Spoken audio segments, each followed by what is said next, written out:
வணக்கம். விவசாய உற்பத்தி பொருட்களை சேதப்படுத்தும் குரங்குகளுக்கு கருத்தடை செய்ய நடவடிக்கை எடுக்க வேண்டும் என விவசாயிகள் குறைத்திருக்கும் நாள் கூட்டத்தில் விவசாயிகள் வலியுறுத்தினர். இனி விரிவான செய்திகள். அரியலூர் மாவட்ட ஆட்சியர் கூட்டரங்கில் விவசாயிகள் குறைத்திருக்கும் நாள் கூட்டம் மாவட்ட ஆட்சியர் ரத்னசாமி தலைமையில் நடைபெற்றது. இதில் விவசாயிகள், விவசாய சங்க பிரதிநிதிகள் கலந்து கொண்டு விவசாயிகள் தங்களது குறைகளை தெரிவித்தனர்.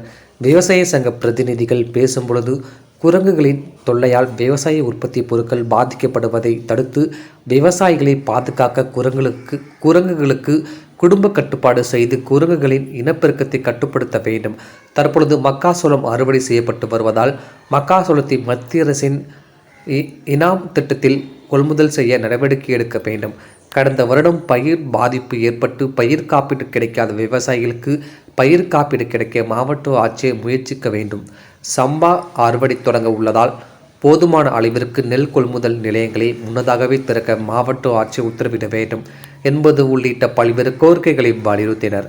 விவசாயிகளின் கோரிக்கை மற்றும் தேவைகளுக்கு அந்தந்த துறை அரசு உயர் அதிகாரிகள் பதில் அளித்தனர். கூட்டத்தில் அனைத்து துறை அரசு உயர் அதிகாரிகள், விவசாய சங்க பிரதிநிதிகள், விவசாயிகள் என பலரும் கலந்து கொண்டனர்.